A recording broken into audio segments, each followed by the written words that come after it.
Our next lecture in clinical pathology is of hemolytic anemias, general consideration.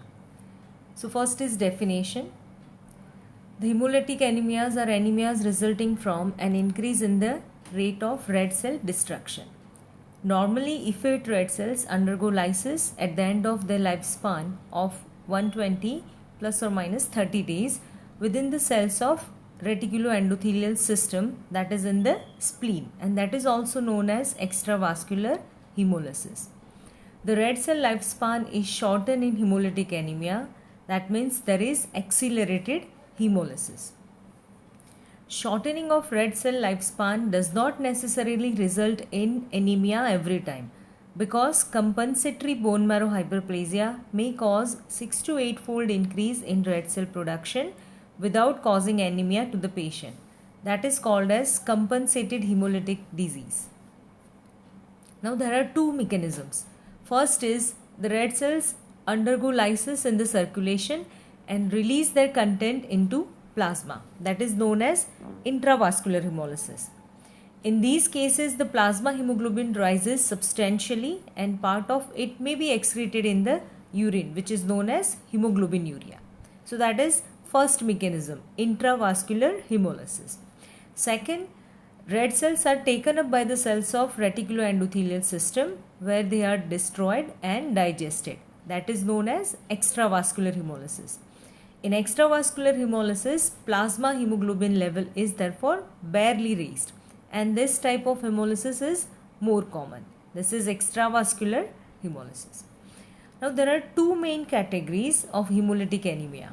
Acquired hemolytic anemia, which is caused by a variety of extrinsic environmental factors or extracorpuscular factors.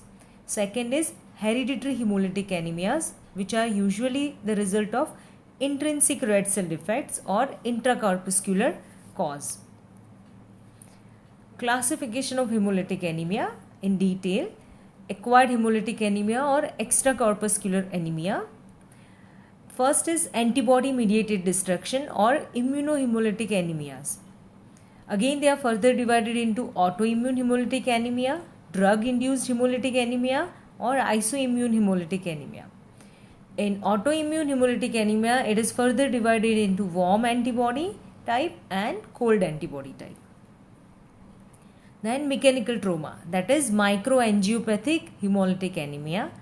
Direct toxic effects on the RBCs like in malaria, bacterial infections and by other toxic agents. Acquired red cell membrane abnormalities, the example of it is paroxysmal nocturnal hemoglobinuria and splenomegaly. So these are the causes of acquired anemia. Now hereditary or intracorpuscular hemolytic anemia. First is abnormalities of red cell membrane. So the red cells may be in the shape of spherocytes, then it is hereditary spherocytosis, elliptocytes, then hereditary elliptocytosis or hereditary ovelocytosis, and hereditary stomatocytosis. These all are because of abnormality within red cell membrane. Or disorders of red cell interior, which may be because of abnormality within the enzymes or enzymopathies. First is G6PD enzyme deficiency or pyruvate kinase enzyme deficiency. Or there may be a disorders of hemoglobin, that is known as hemoglobinopathies. So structurally abnormal hemoglobin, the examples are sickle cell syndrome and other hemoglobinopathies, or reduced globin chain synthesis, the example is thalassemias. So either quantitative problem, that is thalassemia, or qualitative problem, that is sickle cell anemia. Now laboratory evaluation of hemolysis. So first you have to look for these three questions. Is there evidence of hemolysis? If it is, then what is the type of hemolytic mechanism, whether it is extravascular or intravascular, and what is the precise diagnosis. So which are the tests you will do if you suspect hemolytic anemia? So first is tests for increased red cell breakdown. So serum bilirubin, unconjugated or indirect bilirubin is raised. As we know that bilirubin is derived from porphyrin, which is released from heme portion of hemoglobin. So serum bilirubin, unconjugated bilirubin is raised. Urine urobilinogen and fecal stercobilinogen is also raised because again they are derived from the porphyrin of the heme.